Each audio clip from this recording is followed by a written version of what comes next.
Debate live. I'm your host Nathan Oakley, and if you are new to this channel or you've not done so already, then be sure to subscribe, hit the bell notification icon and join button if you'd like to become a Nathan Oakley 1980 channel member and keep up to date with the Flat Earth debate. If you would like to support the channel, there is a super chat that runs alongside each of these shows while they are live, and there's also a Ko-Fi, Patreon, crypto and thanks button in the info box below the video. Most importantly, if you'd like to join the discussion, simply mute the page you are currently watching, then click the link in the info box below this video to join the panel and express your views on the nature of Earth. If you do join, please don't swear. If you do, you'll be ejected, and if you are, please don't try to rejoin the stream using stock accounts. You'll be warmly welcome back on the next stream. Please also share the show on social media. Sharing the show obviously increases the live audience, but this in turn increases the chances of a more diverse panel, so please share the show on Facebook and X.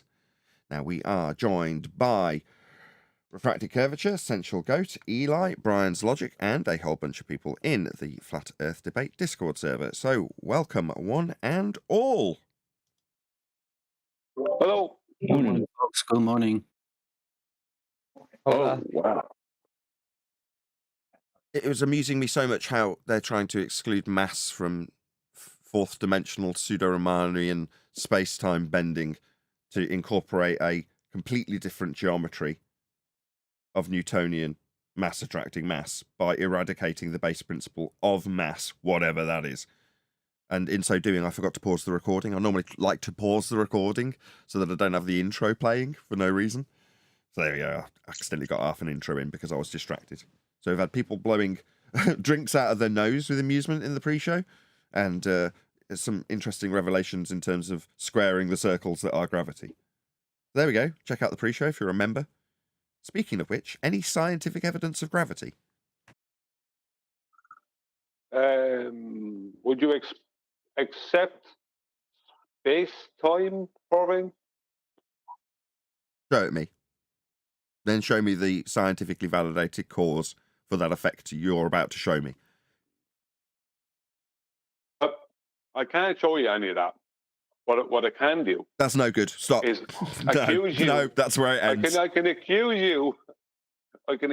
you of denying general relativity. I don't care. If it's not comporting to the scientific method, that is the observation of a naturally occurring phenomena. If you are suggesting there is a naturally occurring phenomena, be that space-time bending, or indeed that there's a different phenomena that you want to ascribe the capable of variation and manipulation by a researcher cause of space-time bending, if you want to play it the other way, then I'm gonna, in either instance, as a phenomena or a causal influencer, have to see that thing. If it's claimed to be a real causal influencer, it must be, obviously, the independent variable in your hypothesis. It must be capable of variation and manipulation by you, a researcher. And more importantly than anything, it must be real to be an independent variable. That is a causal influencer. For it to be a phenomena, it really only has to reach one criteria. It must be observed to happen. That's it. Well, I got it. My response to that is that we've moved on past that second grade Here we go. version of science, and that what you are looking to see, you wouldn't understand if we showed it to you. I don't care. Just show it me. If you or don't. I don't care either way. I'll show it to you. I got this, Brian. I got it. As we watch the transit of Mercury, okay, we see a distortion in its travel. That is the bending of space-time. So what we're actually observing is one light traverse in front of another light. Over time. So, yes. So that phenomena is occultation. The occultation phenomena with ascribed names for the lights that occult one another is the phenomena in that instance. Now you're saying... No. Okay. No. It does not occult the way we would expect the phenomenon to take place. This is something else. It's bending space-time. Yeah, but either way, I not told you he occurring wouldn't the way we'd understand. expect it to, or occurring in a way I can observe it to occur, is still the thing that I'm observing to occur. That automatically makes it the dependent variable. If you're saying it doesn't occur in the way we'd expect, I don't care how you would expect it to occur. All I'm interested in is what does occur, and then that can become my dependent variable. The thing that I'm studying is only going to be the thing that I observe to occur. That is the phenomena. That is the dependent variable, whether you like it or not. Now, if you're saying, okay, Right. my description of what occurs varies from what I would expect, and my causal influencer of that which I observe and I described as the wonky occultation that you've turned it into, fine. But now you need to cause that effect by variation of making your presumed cause, that's space-time bending, well, that needs to be real. It's not. It's conceptual, fourth-dimensional, pseudo-Riemannian. You can't bend and manipulate that which is not real. But Nathan, we just observed space-time Eli, can you bending with mute? Mercury. Eli's on. Go on, John. But we just observed space-time bending with the transit of Mercury. That we observed that. No, that's begging the question. How would you explain bodies of mass moving in that transit like they are? Number one, I In don't our know solar that. system. Number one, we would have to define what mass was. Number two, we'd have to clarify that the things that we're observing are mass, as defined, which we haven't done yet. That's going to. Those two things will draw a conclusion to this. By the way, Brian, you can feel free to flail if you wish. So you're denying mass now. No So wonder you don't understand no. science. I said it was yet to be defined. So do you want to define mass for me? Go ahead. It's a body of physical proportions. If you added on in a quantifiable amount, that would be mol, wouldn't it? But that's not also it. a mass. It's a quantifiable amount with a inertial vector. But hold on, that's inertia. No, it's the amount of stuff in that vector. So it's a little nuanced. In an inertial vector, that's inertia. Oakley thinks inertia and mass are the same thing. No. We've got an equivocation fallacy. We've got two different definitions for what mass actually is. Neither. One is mole, one is inertia. Well, neither, because one's mole and one's inertia. They've already got definitions. They're not that. That's not mass. You know when you drop your phone, that's caused by mass. No, we haven't defined what mass is yet. You've defined inertia and mole. Well, you have defined mole, Brian. So you're saying that your phone won't fall down. I'm not saying up, anything. I didn't say this. So this is a far cry from science. Meanwhile, observed natural phenomena followed by a variation of a presumed causal influence to validate it does cause that effect. That's science. That's what I'm asking for. This isn't that for gravity. This is a far cry from science, lads. That's We give you an observed phenomenon. We'll move past that. Sorry. Oh, I was just saying, we give you the observed phenomenon, and we're trying to explain the causal influence, but you're not accepting the words we're using. What can we do? Don't explain causal influences with things that aren't real. In this case, pseudo-Riemannian fourth-dimensional space-time bending, which isn't real, can't be shown, isn't physically capable of variation and manipulation by you, the researcher, to cause the unexpected transits. That's what you're suggesting. That's not been done. It's not viable in terms of experimental setup. You haven't got a real causal influencer to put as an independent variable in the hypothesis or vary and manipulate because it is not real. You can't show it me. You can't vary it. You can't physically interact with it. It's pseudo-geometry. Yeah. You interact with it when you drop your phone. You're always interacting with it. You just don't realize it. Good point. It's begging the question again. And just because we can't manipulate it yet, I mean, why should we put such limitations on ourselves? I'm not putting any limitations on you. I'm saying this is science. Is it that? If the answer is no, that's not me putting up limitations. It's just me saying that isn't science. If you're asking, is it second-grade science? No, it's way beyond that. We've moved past that. Second-grade science is okay for, I don't know, biology or something. But when it comes to our world and the celestials, we've got to move past that kind of science. Okay, you do that. Good for you. On your move. Meanwhile, there is no scientific evidence of gravity. We can redefine what science is as Brian sees fit to, but it doesn't change what science is, and this is not that. Regardless of you suggesting that that old dusty empirical method that proves things is something that we've advanced beyond when we make up just those stories about pseudo-geometry causing things. No. That's just not science. I'm not putting any limitations on you. You know, when you orientate your phone from landscape to portrait mode, that's because of gravity. Science, that. Exactly. Your phone is science. Well, I'm not accepting that as a cause and effect relationship based on a hypothesis being actualized by variation and manipulation of a causal influencer to cause an observed phenomena. This is not that. Not only that, there aren't any scientific validations for the heliocentric paradigm. Yeah, I mean, I'll ask the question, is there any scientific validity, any viable hypothesis from any of the fields of astronomy, cosmology, or astrophysics? We just tried to give you one. You wouldn't accept it. Well, I don't know what I'm going to do here.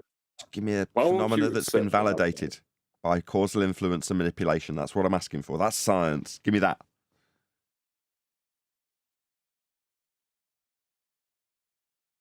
Sandro from the chat says, good news. PJ got his old channel back. Well, the one I said to write off. I was like, just give up on it. Fair enough. Good for him. Hopefully we'll all still be in the subscription feeds. At PJ Cruikshank. What's the hypothesis again? What's a what? Hypothesis? No. What's the hypothesis? What's on their they don't have claimed one. Experiment? They don't have one.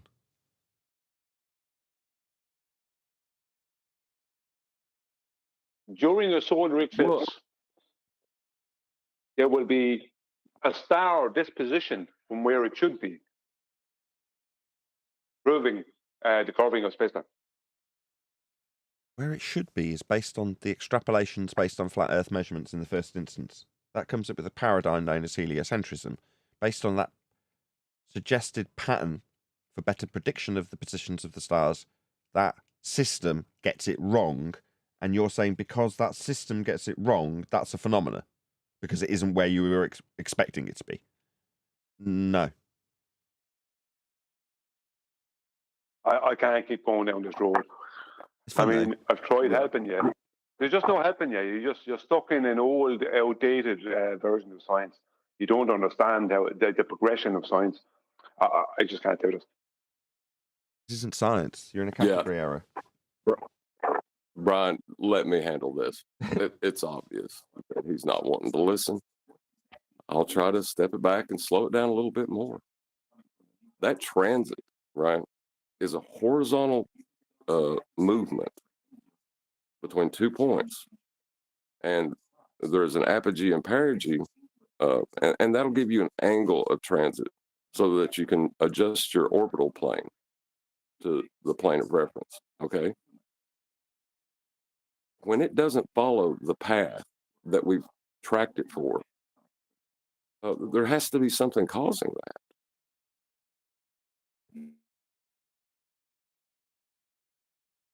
He was addressing you, Brian, not me. He's addressing you. He was just talking about me. He was addressing you. I assure you. You're wasting your time, John. He wants to stay in his paradigm, in his religion, where he is popular. That's really all he wants to be. No, there's no religion. The measurements I appeal to. Hold on, let me just respond to Brian. There's no religion being detailed here. And the measurements that I would appeal to are the same as the measurements John just appealed to, as a globe believer, talking about apogee and perigee. Well, he's obviously hinting that we segue into his nice little hint there, John. Kudos. Right. We both have the same origin paradigm. Origin. For him, it's hard to concentrate because John's not a globe believer, but he is in this circumstance. For the globe believer, John, in this example, he requires these flat plane angle measurements described with respect to apogee and perigee and a flat plane of reference. So do I, if you want to appeal to these measurements that are measurements. The accuracy that may or may not be in line with what is expected after the fact when turning it into a globe moving around a sun, also with respect to an asymptotically flat plane that we'll describe Earth from the centre of, moving around a centre point of a sphere sun. Well, even in that example, we've still got origin measurements that are identical for both of us, regardless of how well that paradigm, at the end of it, heliocentrism in this instance, actually does track the stars' positions. If there are inaccuracies, that doesn't make the inaccuracies in the cyclical prediction, if you want to even call it that. That doesn't mean that that's a phenomena. It just means that the prediction, if you want to call it that, got it wrong. That's all it means. It's not a phenomena. Flat plane measurements required, though. Sorry, go ahead. I'm just saying I can't do it anymore. I can't keep pretending to be a baller because it's just so stupid. Because it's painful going around in circles. I can't do it. I'll mute which way. You mean you can't draw a conclusion? You can't get to a conclusion successfully if you're a baller. That's what you mean. Yeah, that's the problem. You can't. You must start bringing the person around in circles and bringing up things that aren't what they're asking for. You know, to prove things that you can't prove, and you must beg the question with everything you say. It's just how they keep it going. I don't know. Beyond me, how you could. I couldn't. Well, they're mentally driven to, aren't they? Maybe 10 minutes. Go on. They're mentally driven to take it round cyclically, round and round and round, and keeping it in the question rather than the conclusion that's trying to be drawn by me in this example, right? Because we're into your paradigm, talking about gravity, talking about space-time bending, talking about tracking the stars with everyone in a mindset of heliocentrism. It's advantageous for you to keep that going in a circle. Daz, you're off mute. Daz.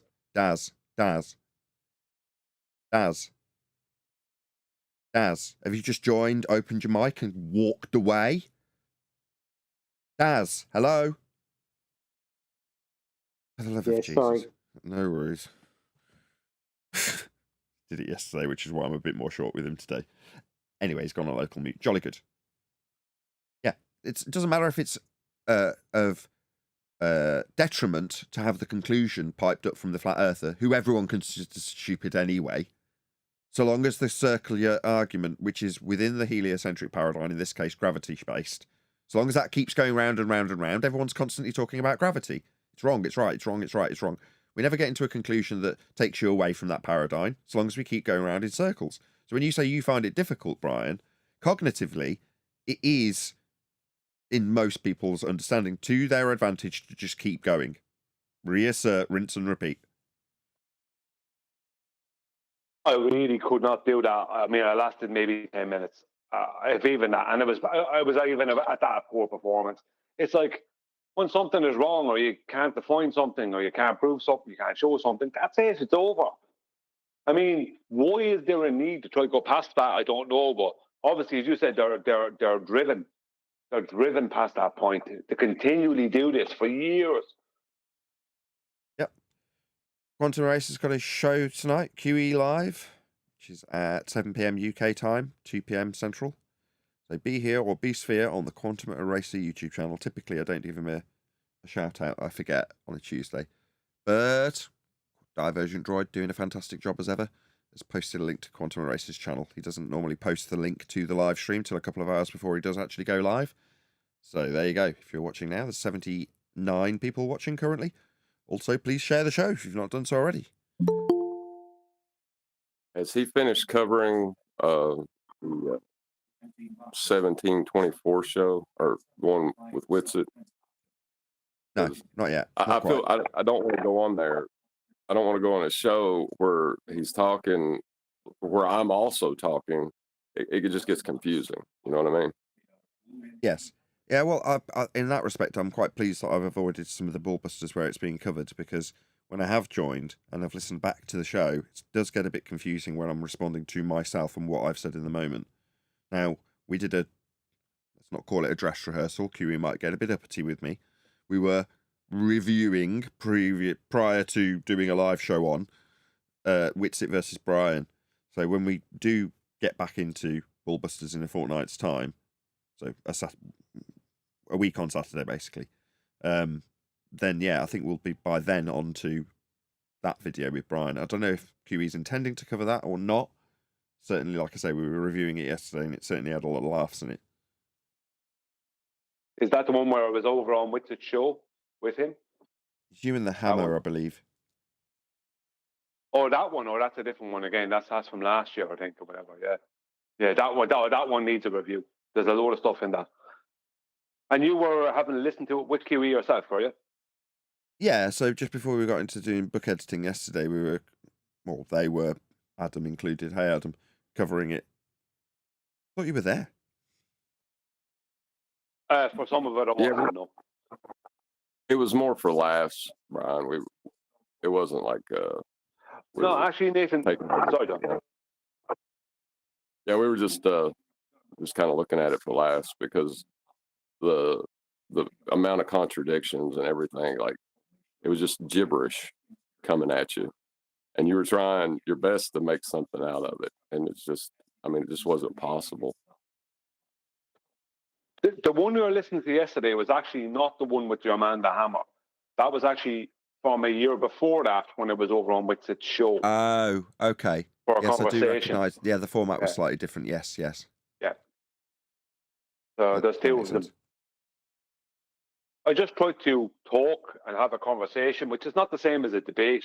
So it doesn't come across the same as a debate. But I mean, my purpose was still to try and get some information out of them concerning these things. But still kind of half turned into a little bit of a debate at one point.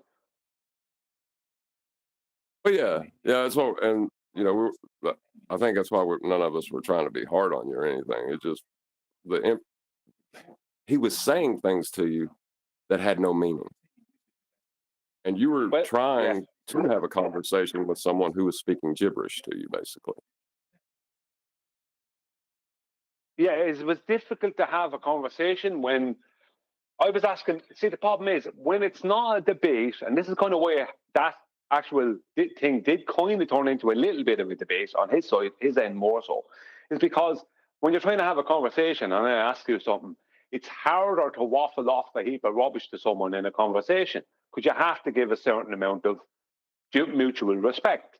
But if it's a debate, you can waffle off a heap of fast nonsense to someone and you'll get away with it. But in that situation, it's not so easy. When you're speaking, it's not going to be so fast. So when he was speaking, it was more slowed down. So he was saying things he would normally say fast, right, at a faster rate. He was saying them in a more moderate rate. And so it was like this slow kind of going nowhere. What is he talking about situation going on? But it does get kind of funny a bit later on. Okay, so like I say, that may get covered on QE's show tonight. We'll see how we go. In the meantime, as I say, if you're a member, you can check out what we covered in regards to the ABC reporter when he's basically doing a response to what has now become as who was it that said it? Was it you, Sensual, that said it's become flat Earth law? What you see here is a mirage. No, it's just the Chicago skyline. Nevertheless, we covered that in the pre-show. What we're going to cover today is about space elevators. Now, if you're as old as I, you'll remember this from years ago, getting repeated cyclically over and over again, maybe every 10 or 15 years. I'm talking about this idea of a space tether, space elevator, space escalator, whatever. So I'm very familiar with this idea. It's obviously being recycled or talked about now because this video is only 2 weeks old. It's not a massive YouTuber, but nevertheless, as is always the case, please share the YouTube algorithmic love with this videographer who is called LotusEaters. Oh, it's LotusEaters. Okay, it's one of their presumably channels. I don't know if it's their biggest channel, but in either event, please let this particular videographer know at Nathan Oakley 1980 sent me with a polite comment that just lets them know they've responded to this video. Hopefully I'll buy a little bit of time, as there's now 90 people watching, for you to actually click that link that's going by in the live stream chat right now if you are watching live, which 90 people are, and toddle along to this video and leave a comment.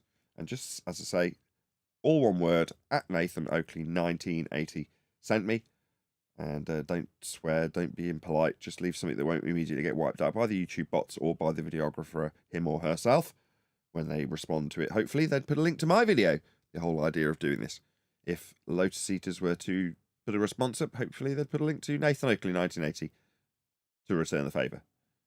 With that said, hopefully I've bought enough time for a few of you from the live stream chat to actually toddle along to LotusEaters.com channel and leave them a comment, alluding to the idea that at Nathan Oakley 1980 sent you. I think that's enough of a plug.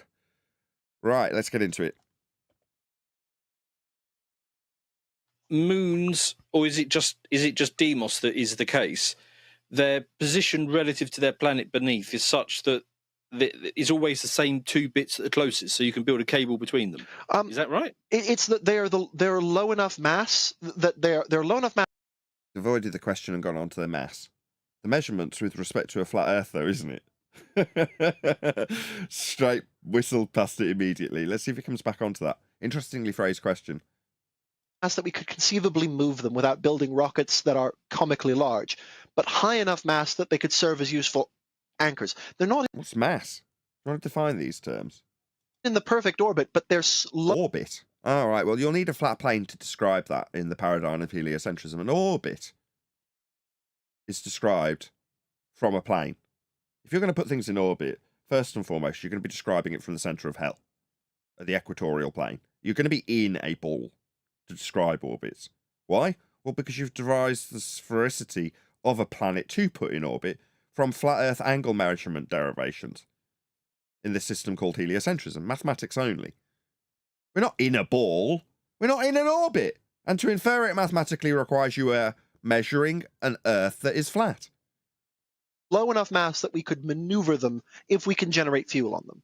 So you don't need fuel and generation of anything in a place that doesn't exist. You're talking about the complications that you would face travelling through Narnia. You'd have to traverse high-pressure gas that we're all breathing into an area of volume that gas isn't dispersing into. Complete violation of the second law of thermodynamics to suggest there's an area above our heads that gas does not fill. There is no space. There is no sky vacuum. It's absurd. Okay, so the principle of a space elevator is basically a big cable that goes from your planet up to a mass up there, and it's basically like There is no soil in the sky. This idea that there's planets that you can get to that are mass. No, all of the stuff that's soil-based is the ground. It's beneath our feet. It's not in the sky. The sky doesn't have those properties. Oh, was it like those Scottish guys who Ed? Also, he shouldn't describe the vector as up. And that's with respect to a horizontal plane. He should say, you take the cable out. Yep. Yeah, stop using our terms. He's right. Stop using flat Earth terminology. who swing around with a rope and a weight on the. Yes, Brian. Sorry, I tried to get you before you press play. That's right. I think he's thinking now. I could be completely wrong. I think he's thinking about some kind of a mass that will be geostationary in orbit, where they could put an elevator from their globe up to this, or escalator, whatever, up to this mass that they'll have in orbit, geostationary orbit, which means it'll always kind of be over the same coordinates on their globe. Not that they have a coordinate. Yeah, you are correct, right? First and foremost, let's just agree, yes. But your terminology is slightly off in modern terms. They don't use geostationary anymore. It's just too telling. Geo, what, like Earth? Stationary? What, like not moving? It's not what they call it anymore. Do you know what they call it now? Go on. Geosynchronous. No, I think that's is that not a third? There's like 3 separate types of orbits, I think. No. 4. Geosynchronous means it's moving at the same rate as the turning of the surface that they're claiming is in motion, right? That's the Earth's surface. Synchronous, as in Yeah. it's Well, synchronized maybe that with was it. the one I should have used then. So what does Yeah. that mean? It means that it's above the same position. That's to say that the light moves with the ground that they claim moves when it's not moving. That's geosynchronous orbit. Geostationary, that is to say that, well, that's the same thing. It's above the same point. They just changed the terminology because the terminology of geostationary is too telling. Well, I looked online at that before, and I remember looking up the because I needed to know the different types of orbits. And there was, I think, 3, possibly 4, but there was definitely 3. And I do remember there was a confusion between geostationary and geosync. What is it?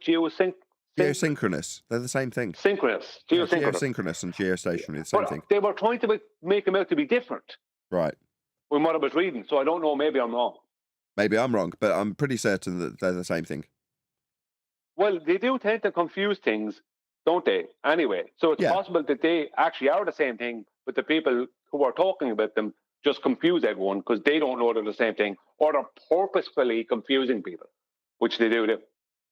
Yeah, in terms of if it was a light, what it would mean is that the star background would move at its normal rate, right? 15 degrees an hour if you were to track it with the time lapse.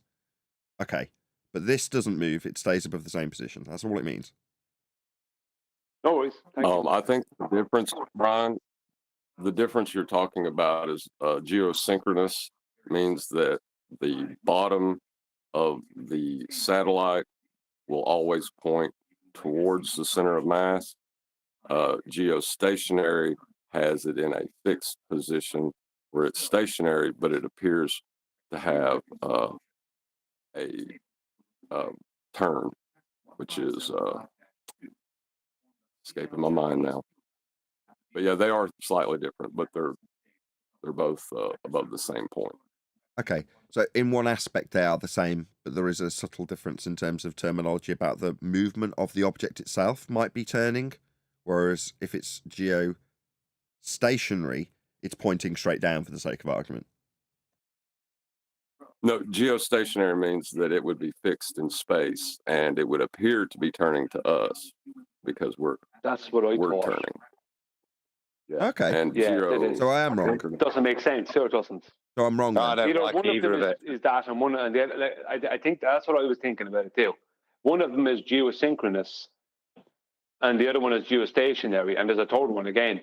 But yeah, one of them is it appears to for us that it moves because we're rotating. The other one stays stationary because it's orbiting with the rotation of a globe arc. Okay. Gotcha. So But what you're saying is the names have us confused. but nothing can ever remain fixed in free space in the heliocentric paradigm, mathematically speaking. Nothing can ever remain stationary. Ever. Relatively fixed is what I meant. Relatively fixed. Okay. Well, let's not get into this. It just gets more and more convoluted. Doesn't it? Yes. But I'm glad we thrashed it out. Anyway, let's get on with it. The ends, and It's not eventually It's not a caber, caber, is it? Well, so how would you do it? Because I don't believe we have the. Well, I'll explain it more simply because I don't believe we have the material science to do anything like Material science. Okay. It's not a material science issue. It's a distance issue if you're claiming to be able to get to a different physical body. But the place that this elevator is going to go to is a sky vacuum. Just bring up this diagram. Let's pretend that this is the surface of Earth. And this is where you're going to send the elevator. Right, the cable's going to go up to here. Right? That means the same as if a rocket does it. Where is it going to be? Where is it going to terminate? In space, right? In a sky vacuum? So the cable can go up, but the gas at high pressure, moving at a high velocity in all directions, doesn't enter the black area of volume. Straight up second law of thermodynamics violation. Where you think they're going to put this tether is a place that doesn't exist. It's akin to traversing the wardrobe and entering Narnia. What you think the sky is isn't limited by material science, in quotes. It's a limitation of a fantasy area that doesn't exist. Not how well you can wrap cables together, twist them in a form that they will be stronger than ever. What, to overcome the second law of thermodynamics violation in your fantasy world of sky vacuums? Like this at the moment, but it essentially is a cable between a point on the planet and a point on an orbiting object. How interesting. See, if I just pause my picture so we can compare and contrast. See, in my picture, you've got a nice black area. Now, in his picture, we're pointing straight down, right? Nevertheless, we're in the frame of mind that this bit is in an area that's 10 to the minus 17 tall, the sky vacuum, right? So if we're going to suggest that we're looking down from an area with endless volume above clouds that aren't filling the space, we're above gas that isn't also going into this area. It's utterly absurd. So if this is, let's say it's 200 miles high, so it only comes this high off the surface. About as high as my pointer. That's probably much bigger than 200 miles. But either way, we'll call my pointer the height of that tower. Okay, so the top of the pointer is in the black area. An area of volume that gas isn't filling. No. You're sending up structures to Narnia. That's what you're doing. Yeah, but how are you going to describe height, Nathan? With respect to a horizontal plane of reference, maybe describe them from sea level. The height of the tower would be described from a flat plane.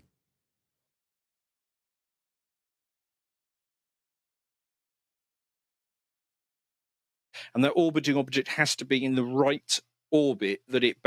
No, there is no right orbit. There's a description in mathematics derived from flat planes and elevation angles.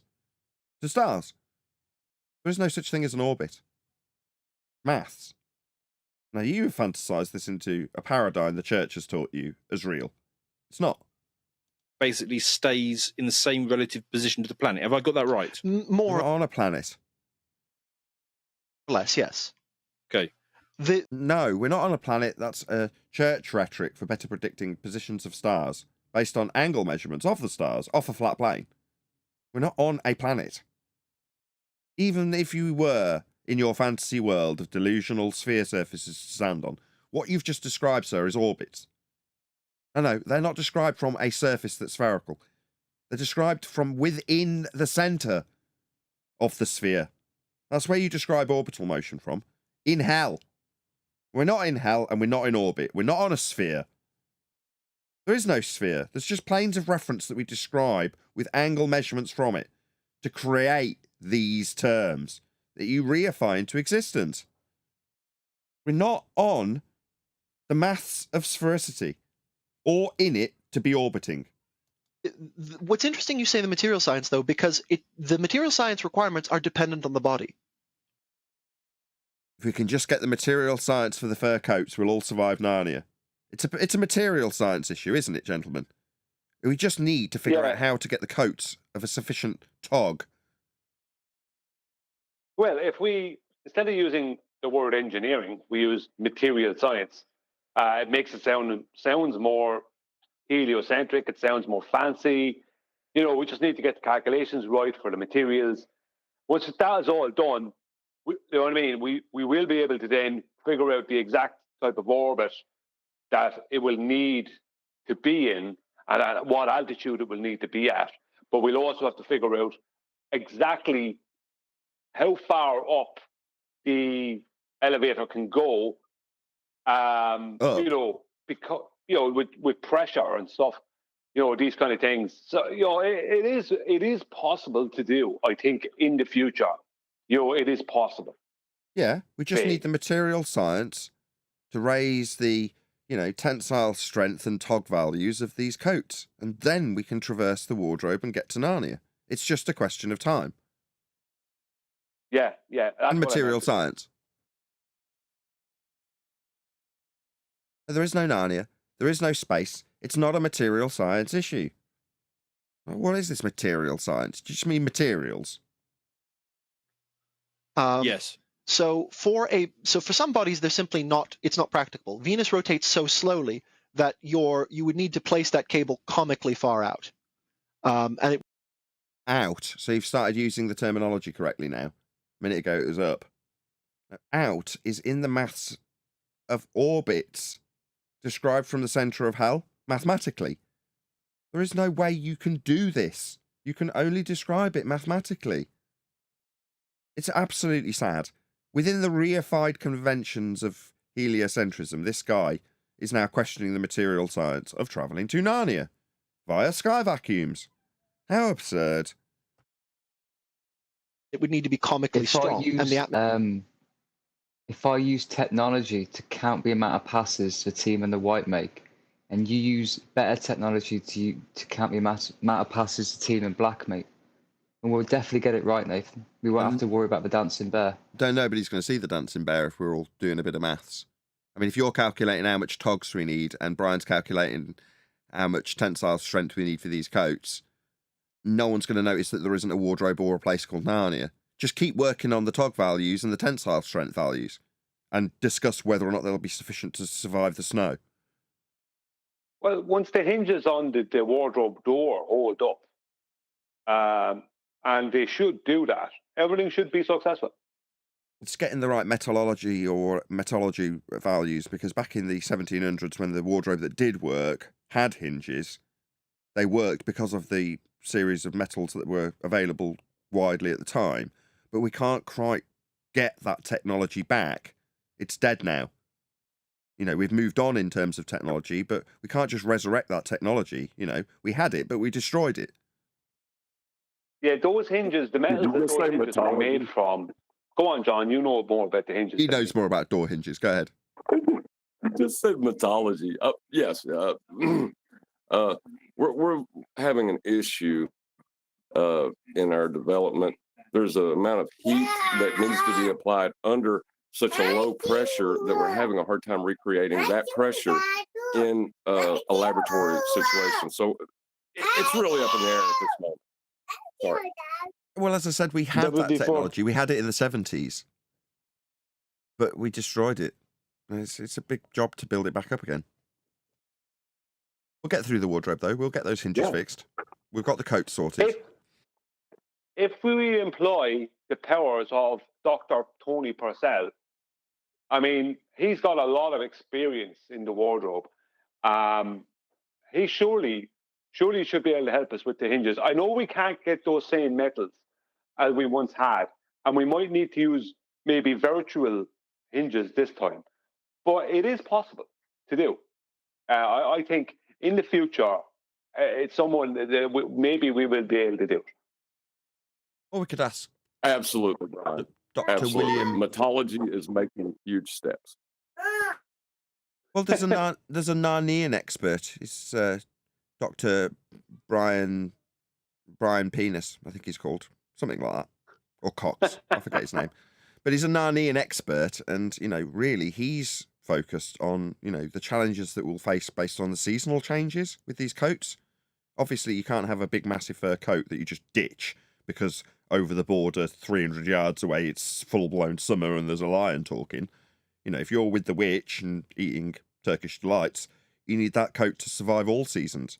You know, it could be scalding hot on the one side of this fence and, you know, freezing cold on the other. There's extreme temperature differentials that we've got to cope with.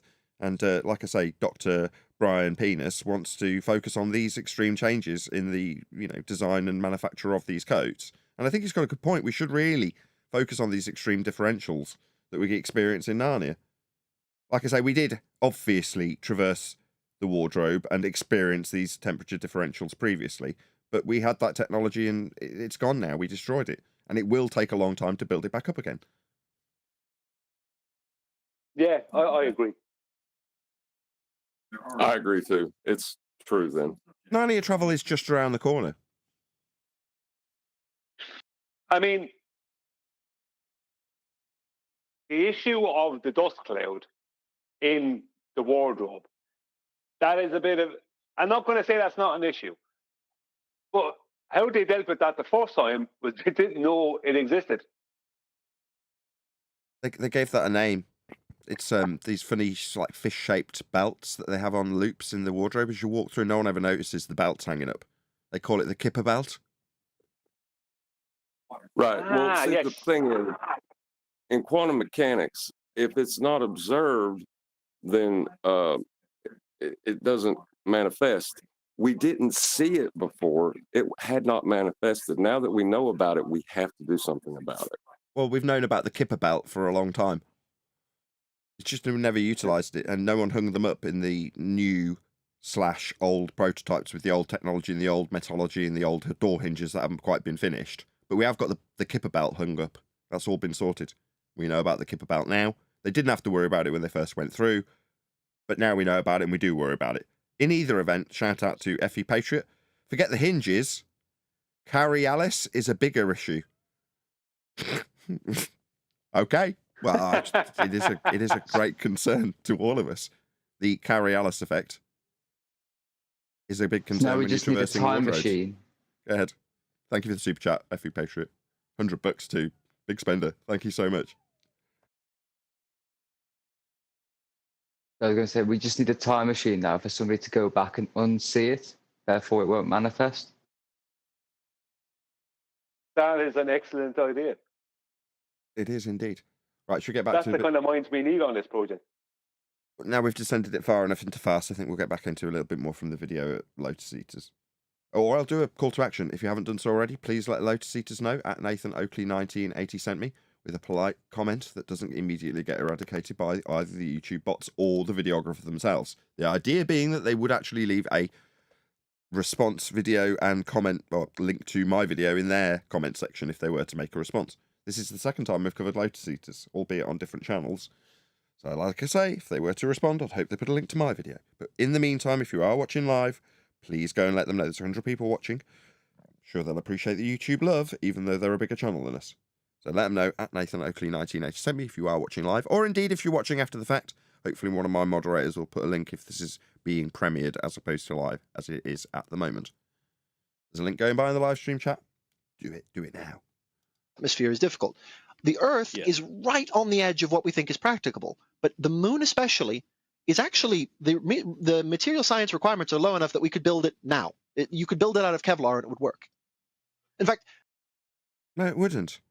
You can't traverse areas of high-pressure gas into sky vacuums to go to a claimed to be rock in the sky called the Moon. Yet the soil's not in the sky, the soil's on the ground. To get to this place that you've ascribed a distance in heliocentric mathematics that exists in a place that violates natural law isn't something you are capable of designing a elevator or escalator or tower or tether to get there now because of the material science of bleeding Kevlar. It's genius. What he just did was, we can't build this space elevator on Earth, right? But if we go through the wardrobe, we can build it in Narnia, right? That's what he's trying to do. Right. So there isn't something that they have to account for, you know? Yeah, it's like when they built the ISS out in space. You know what I mean? What you said a minute ago, Nathan, you said, I think we've devolved this into farce enough. Well, let's get back to the video. We haven't devolved it into farce as much as what they have. Let's be honest. I like how automatic it is. The way that people reify the mathematics into existence and then explain concerns from within the paradigm automatically, instinctually, is the bit that you're like, I can't do this anymore. For them, it isn't doing anything. It's instinctual. It's automatic. Was there someone who wants to add something from Discord? Go ahead. And a lift or an elevator works perpendicular to horizontal. On the vertical, they have big problems with that because they're using a flat Earth reference to claim to do that. Absolutely. The massive Kevlar you would require could be taken in 2 launches of Starship. Okay. It's because remember the lower gravity and the fact that it's tidally locked. The low what? Gravity, the bent pseudo-Riemannian fourth dimensional space-time bending. Do you want to show us that? The lower version of it. The fact that it's rotating at a reasonably good clip. What's rotating at a reasonable clip? Means that your space elevator doesn't need to be very far out. And because of the low gravity, the mass of that Why does he keep talking about this low gravity? What, the slightly less mathematical bent fourth dimension? What's he talking about? He's talking about gravitation. He's evoking a force. force. Oh, he's force. invoking He's invoking the vector down, up and down. Yeah, with a vertical. lot of out on the globe. It's the out gravity as opposed to the in gravity. I see. Somebody should let him know that gravity hasn't been a force for 110 years, almost. That cable isn't going to cause it to rip itself apart. On Earth, the problem isn't necessarily that the tension it creates, it's that the mass of the cable as you get higher and higher gets heavier and heavier. Even his own diagram, right? So you've got axes of rotation with respect to a horizontal plane of reference. That's how orbital motion's described. All you're doing is affirming what I already detailed prior to you putting a diagram up. Yeah? You've reified the existence of you on a surface of something that's being described from within the centre on a plane. That's how elliptical motion works.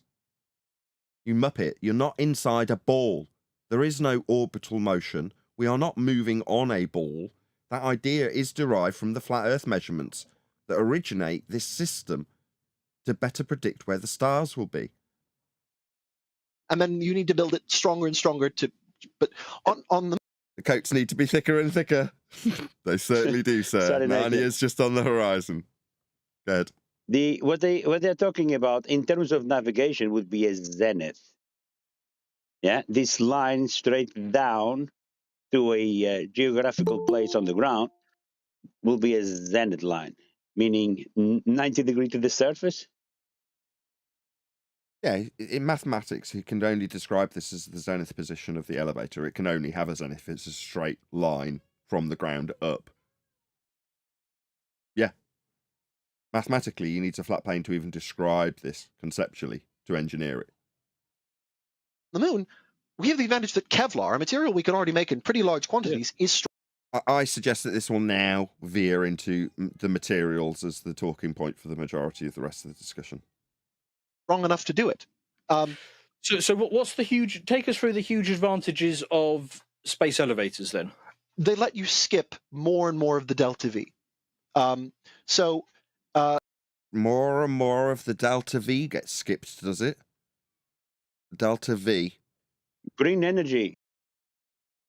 Delta V. We spoke about the amount of delta V needed to get from low Earth orbit to the moon, which is about 4,000 meters per second. So you're basing this calculation on the distance that you've been given from heliocentric extrapolations based on Kepler and Huygens, then, to give you the calculatable velocity, distances, speeds, travel times, all of which is based on a derivation of flat Earth angle measurements, an inference of that circular radial value or circumferential value, before Brian corrects me, giving you a radial value that you can transpose into sphericity from two-dimensionality with angle measurement of the origin of Polaris. So once you've got your sphere, you can put you in the center of it on the same plane you measured in the first instance and put that circle around you in motion mathematically around the sun. Now, that doesn't give you anything in terms of distance until Huygens comes along and takes Kepler's ideas and scales them with the transit of Venus. But Venus has to be utilized with an assumed size also. So you can scale these with distance to then extrapolate out what your velocity will be and how much delta V you'll save. This is sad. Did I miss anything? Don't think I did. A little less than half what you need to get from Earth there. But of that, around 4,000 kilometers, 1,700 are getting from the moon to low lunar orbit. If you can skip that, you've essentially cut the amount of delta V you need in half. I think if we could just make the wardrobe half the depth, you'd make delta V decrease by 50%.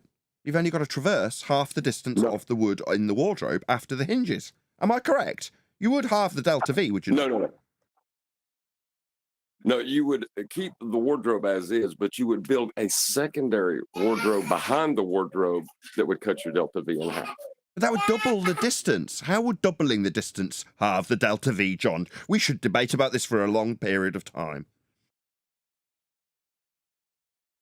Now you just need to get from low lunar orbit to low Earth orbit. There are no orbits. Keplerian mathematics. What are the origin measurements to start this process? Oh, they're off a flat Earth.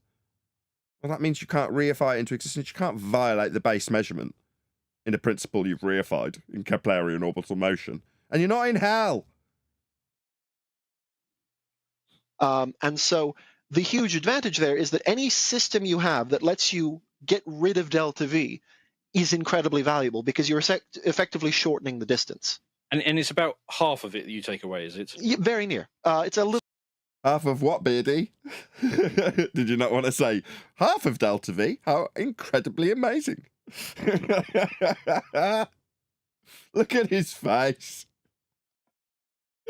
Love it. Less than half. Effectively, whatever amount of payloads that you're currently transporting, if you can get your space elevator operating, you can instantly double. Yes. Payloads? From where to where? I mean, when I think of logistically transporting something, a payload, right, I can think of many different transactional inputs that might result in that affair taking place. Where are we going to ship this stuff to? What's the payload? Where's it going? Is it going to the soil in the sky? Is there plenty of soil to drop stuff off at? Yeah, those hangars, they slide nicely. There's train stations up there. Is there a little port somewhere we need to drop it off at? Like with normal logistical travel, you figure out where it's going to go to, so that there's someone at the other end that's going to give you money for it. Is that what we got in the sky? Lots of business opportunities and transporting opportunities. Logistics must be done. Who are we employing to do this logistics? Who's the customer in the sky? The cloakroom attendant. No, he'll be on the elevator. Who's the customer? Who's at the end of the elevator? Where are we going? Are we just going up to the sky vacuum? So it's a huge efficiency gain. Okay, so I can see it working on the moon. And then you essentially just, build stuff and you use some form of elevator. You use a solar-powered crawler. How does that work? You essentially just have a vehicle with large solar panels and wheels that grip the Kevlar or tether, and using electrical energy slowly climb it up, maybe over a month or so. But if it's just cargo, who cares if it takes a month? Just cargo? Hold on. What kind of cargo? Which what we floor sending level? up there? Which Bricks? floor level are we Metal? going to? Hold on, I'm just intrigued. What kind of cargo are we sending up the elevator? I mean, with a building, if I say to somebody, especially in the States, there's going to be a cost attached to this, right? Just sending something from one place to another always has a union involved. So someone's going to get paid in this process. But that aside, I want to ship bricks from the bottom of a building to the top of the building. Why? Well, because I want to build something in my apartment. A wall, I'm going to separate out two sections of an apartment. So I need bricks to separate it. Or whatever crap material you guys use in the States. Probably pieces of paper. Anyway, I need to get whatever crap material up this American building so I can separate out two bits, right? That's materials. But I'm the customer, I'm at the top of the building, and I want this stuff to get there so I can utilise it. What cargo is he sending? And who is he sending it to? I am intrigued. I'm done. Go ahead, whoever that was from Discord. Is it you or George? Yeah, I'm just asking, what level are we pressing on this button on the lift? Whatever height it gets to, it's going to be described from sea level. That's what I know. Yeah, and it we will heard from also be a level plane because we're talking about a floor level. Yeah. Go ahead. We heard from our opponents that gas is made in the sky in factories. So maybe there's engineers up there with parts fixing the machines to make the gas for it to fall down. Who's up there? Who's going to need this logistical ability? I don't get it. I'm intrigued, though. Maybe he'll tell us. Is there any viability of one of these being built on Earth? That's the trouble, which is that on Earth, the higher gravity and the thickness of the atmosphere. Sorry, higher force of gravity. There is no force of gravity. 110 years out of date, mate.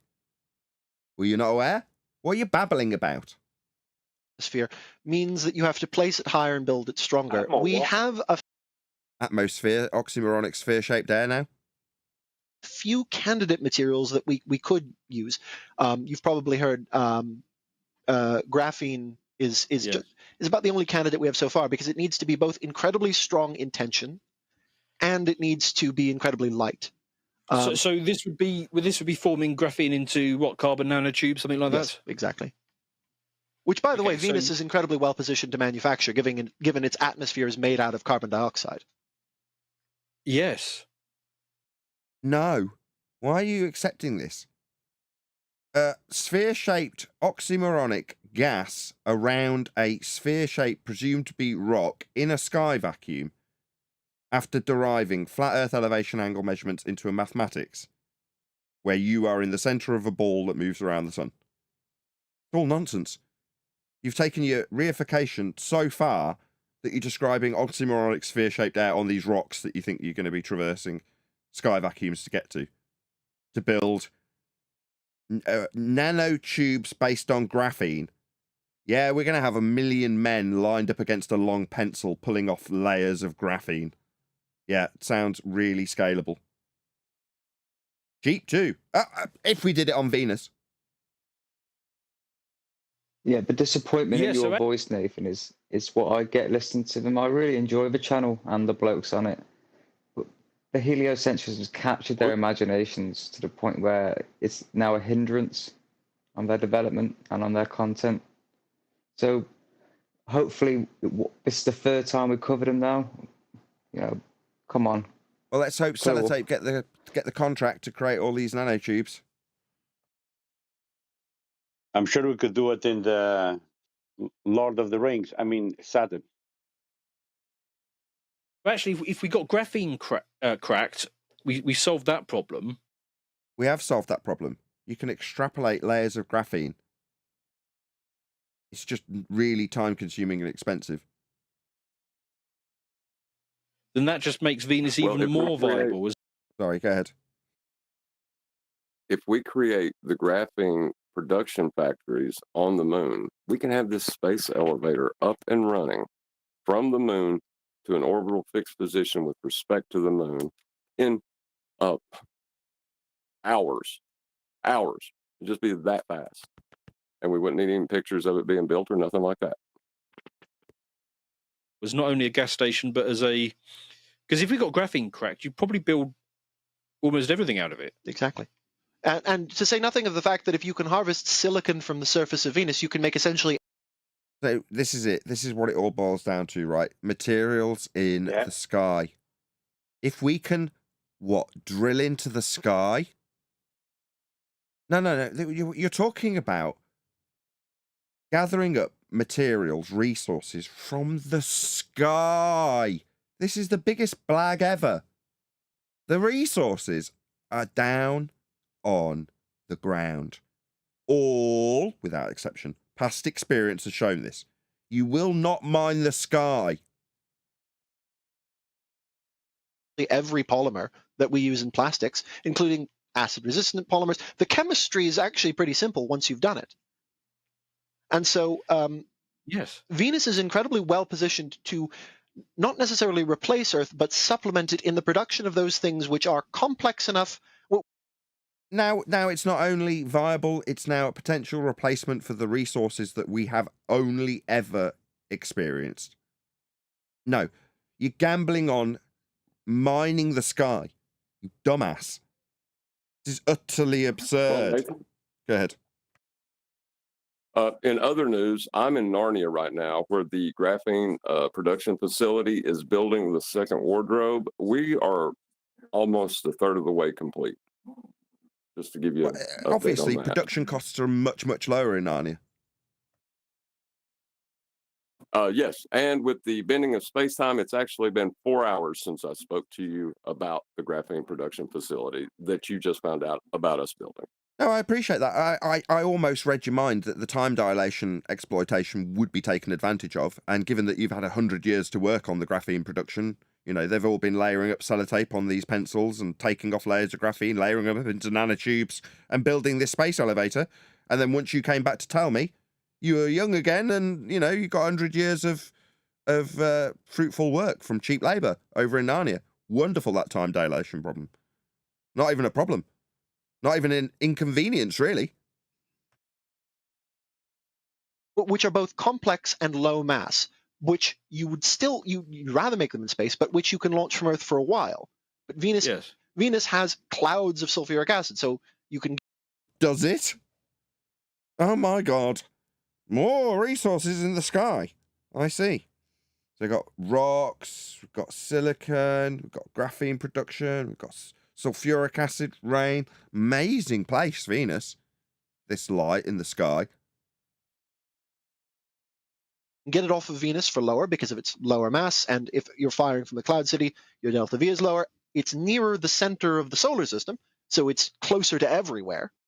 Why has he got this picture of what looks like the place that Han Solo got taken by Lando Calrissian, or whatever he's called? What was that place? The sky, like, world? Oh, it was like a sky city. Yeah. Yeah, that's what he's got. This is what he's claiming is Venus, like the Sky City from Star Wars, or Empire Strikes Back, or whichever one it's from.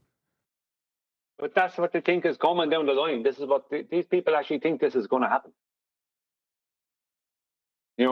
And you think we're being satirical about it. They think that's a real.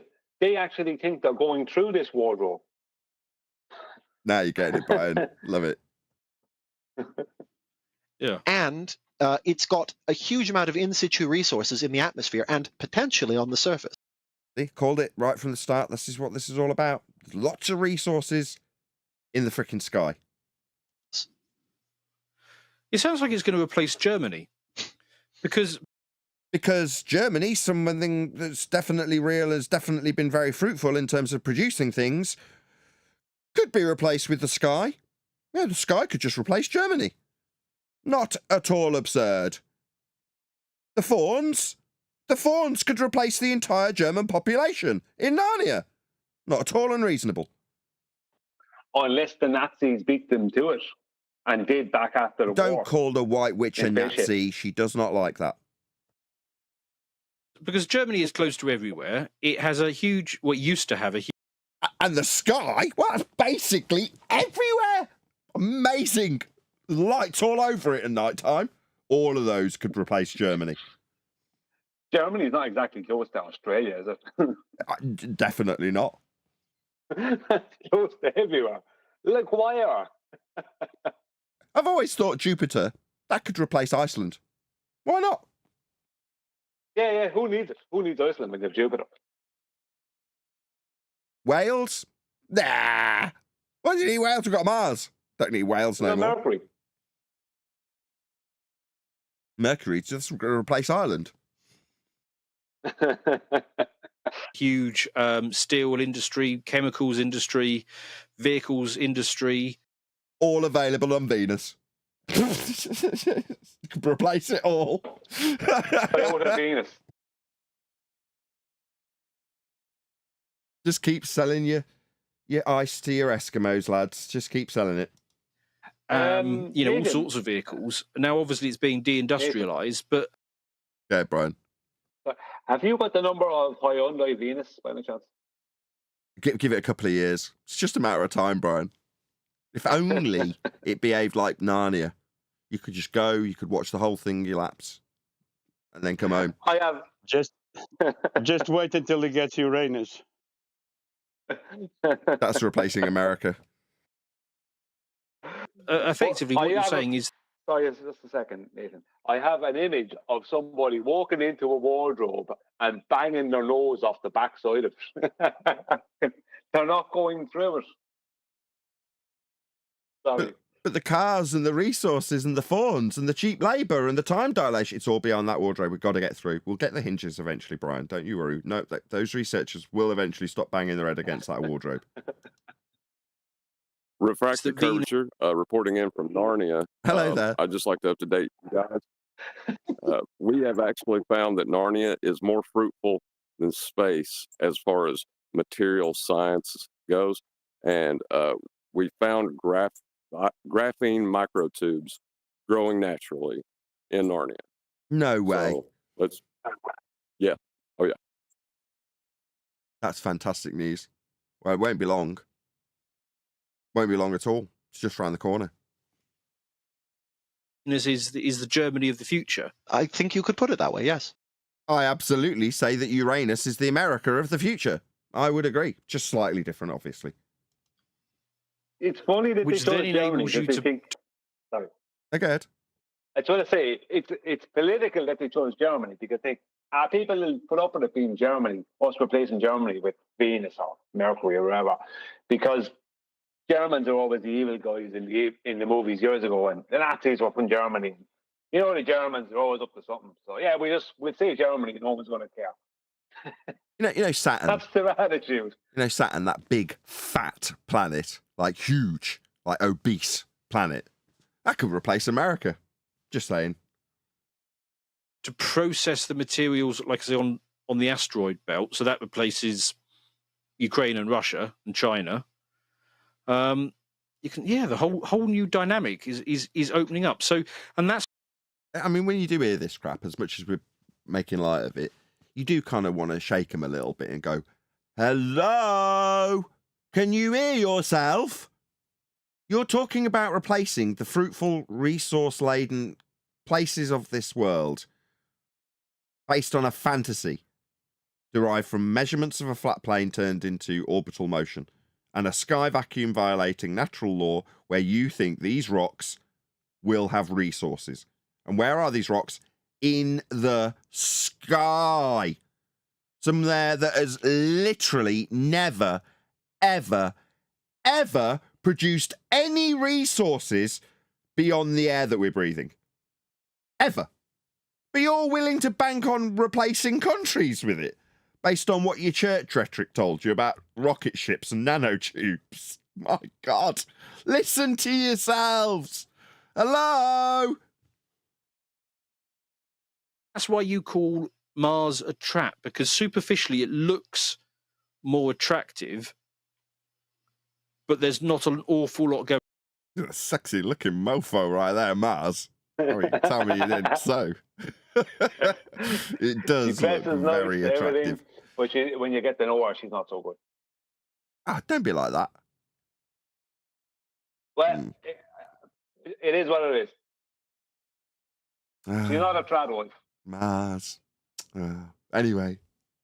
Going on. Is that what you're getting at? Yes. Because if you go mining for heavy metals, well, why not just do that in the bloody asteroid belt? Well, Yeah, exactly. If you're gonna mine in Narnia, why Narnia mine in the bit that's all snowy? Just mine near Aslan. It's much softer ground.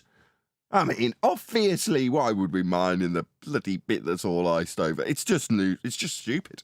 It's not exactly that much more difficult to go 400 yards in the other direction. And it's a completely different season. I mean, these people, have they got no brains?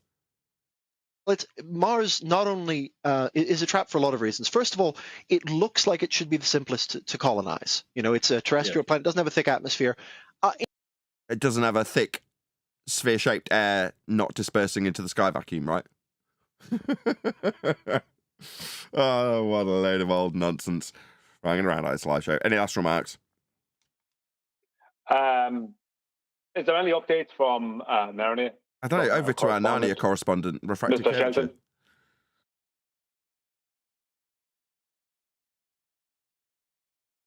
Apparently, there's been several children born in the few years since we last spoke to him. I'm sorry.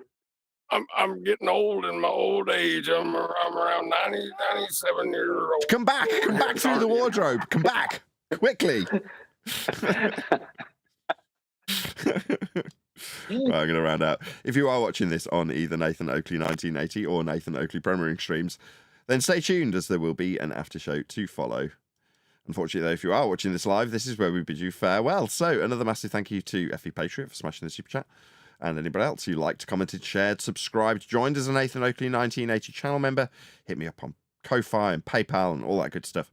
I've been Nathan Oakley. Another massive thank you to today's G+ and Discord panels, and I'll see you all in the next video.